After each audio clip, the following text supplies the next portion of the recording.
Let's start with China, of course. As you know, the tension in the West Philippine Sea has been ratcheted up so much these past couple of months. We're talking about water cannons now, and actually this direct displays of, well, assault, if you will. But to be sure, you know, the West Philippine Sea is not just the focus of tensions now. There's also China, Taiwan, and in all of these, U.S. plays a very important role. How do you manage perceptions that the U.S. is just using the Philippines as sort of like a forward base in case tensions between China and Taiwan escalate further? Well, I think we need to look back to our shared history. Our mutual defense treaty dates back over 70 years to 1951. Right. When you think about what China was then and what it is now, it's completely different. But that mutual defense treaty has stood the test of time and served both countries well. So I completely reject the notion that somehow current tensions with China are the reason the United States is focused on the Philippines, or the reason that we're here. Mm-hmm. We use a hashtag in our social media, friends, partners, allies. Mm-hmm. And if you think of the very robust and strong people-to-people ties, that's the friends. Mm-hmm. Then if you think of the partnerships, we are partners in prosperity. Mm-hmm. We have so many U.S. companies here, some of them over a century. Right. And we have, the United States is the largest trade destination for Philippine services and goods, single country trade destination. And then of course the alliance that you just mentioned, which goes back over 72 years now. Right. So these are long-standing partnerships, relationships. The alliance is sturdy and strong, but it's not a Johnny-come-lately based on anything that China has done recently. Now certainly the rise of China is something that if done according to international laws and norms, we welcome that. China is an important trading partner for the United States, just as it is for the Philippines. But aggressive behavior in the West Philippine Sea does not serve to promote our economic prosperity agenda for any of our countries. Of course, yes, we agree with that. I think that's a point that all three of us agree on. But the sad reality is the aggression continues. And China has been very prickly about the relationship between the U.S. and the Philippines on this matter. It has made threats, actually, to the effect that if they see more and more of this partnership, they're also going to turn on the aggression even more. What do you think the U.S. can do in order to help the Philippines a little more directly in this matter without looking like it's actually the one, dictating the terms?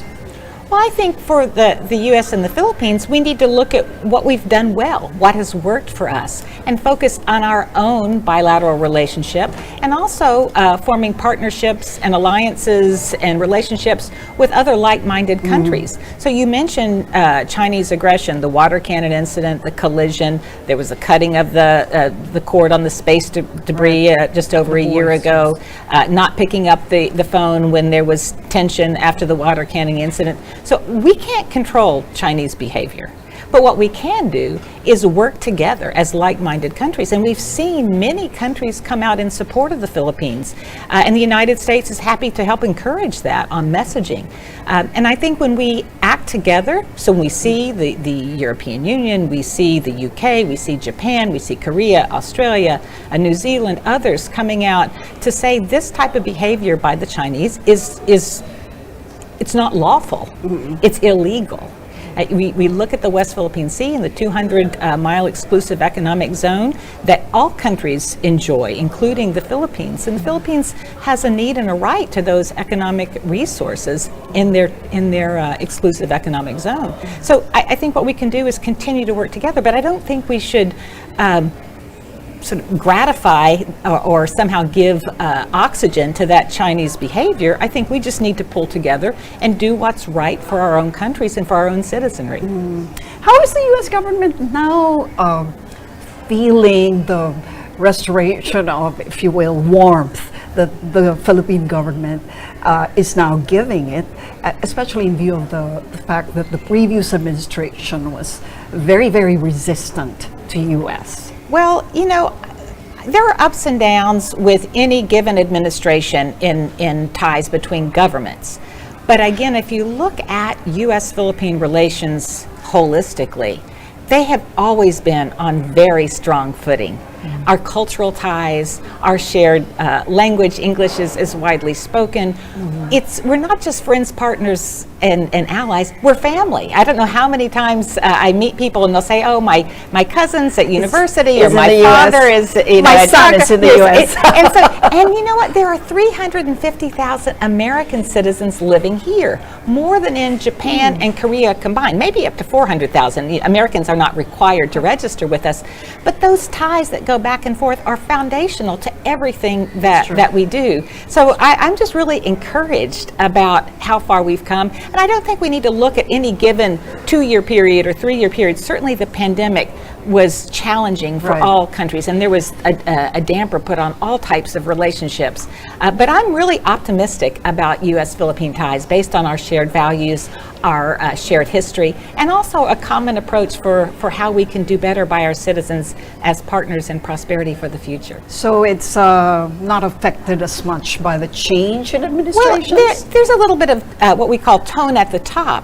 But even when there's a prickly tone between any two individual leaders, not just U.S. Philippines, anywhere, it's the institutions and the connections that continue on. As I said, we have U.S. companies that have been here for over 100 years. Mm-hmm. Those companies didn't pick up and leave when there's a little dip in political tensions or anything. And our people continue to travel and study to the degree that the pandemic allowed it, and the connections at the mid-level, at the foundational level, we're always very strong. Mm-hmm. So I remain optimistic. I'm not worried about any tensions or the tone at the top. And let's talk about trade relations. Mm-hmm. You recently came out with a press release about how we've crossed the 33 billion mark. Yes. In terms of the trade. But this was growth from 31 billion in 2021, right? Mm-hmm. Can it get a little faster, do you see, in the next couple of years? I think it will. I think those hard economic times. The 33 billion number that you mentioned was for this past year. We expect this current year's numbers to be even bigger. And there's a lot of optimism about the Philippines and about opportunities here. You've got a young, dynamic population, very service-oriented, very keen to work in a culture that promotes equity and diversity and accessibility for all. So those common values are really important for attracting U.S. investment and for promoting trade between our two countries. And a lot of times investment will follow trade. So you get those trade relationships going, people learn about opportunities to invest, and we see U.S. companies here, again, have grown significantly, especially in semiconductors. Concentrics, I think, is maybe the single largest employer in this country, is a U.S. company with over 100,000 employees. I've had the chance to visit Timex down in Cebu. Yes, yeah.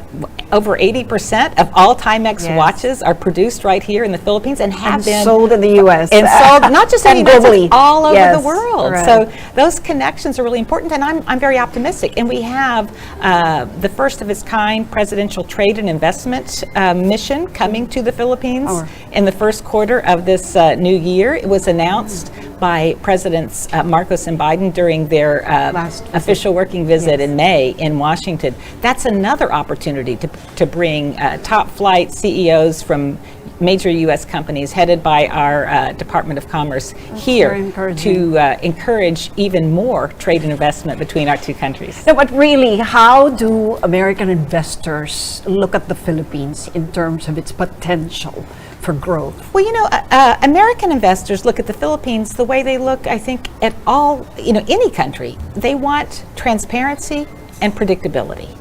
Do we have that? I think that what I hear, what I see is, yes, it is getting, the investment climate here is improving.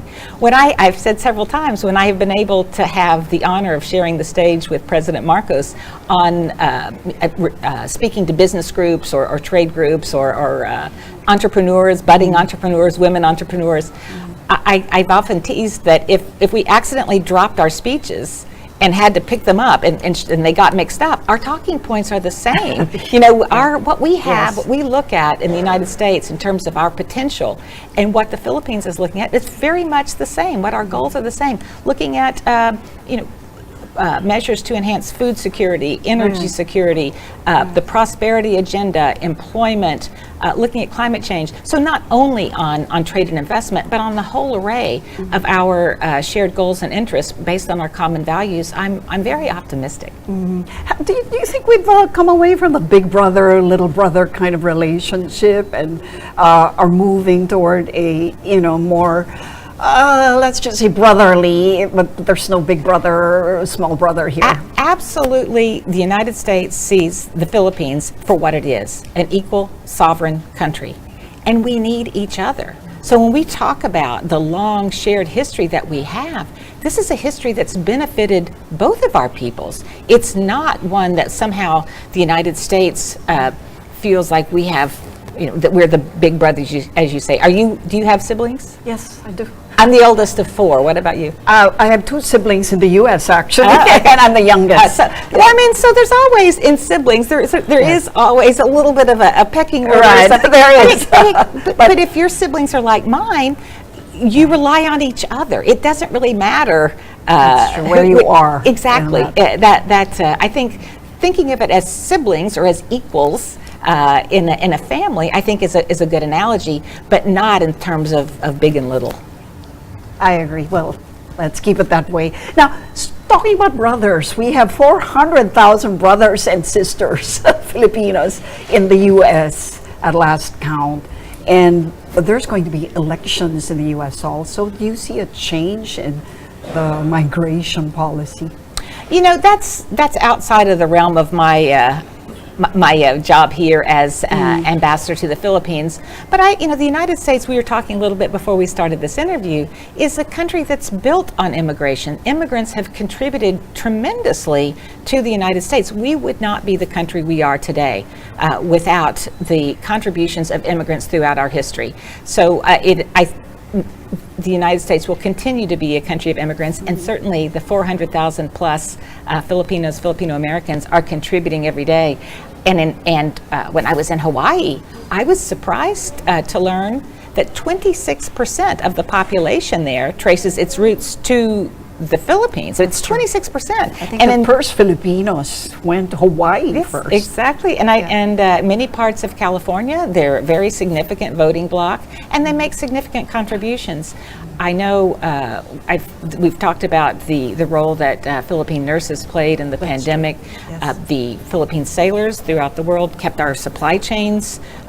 It kept them at least somewhat resilient. They were certainly under strain, but without the seafarers during the pandemic, and now without Filipinos, where would the world be? Not just in the United States, but all over. That's so nice to hear. Where would the world be without the Filipinos? Thank you so much, Ma'am Ambassador. We really appreciate it. It is an honor to be here. Thank you so much for having me. It's been a pleasure. Oh, it's our pleasure. Thank you.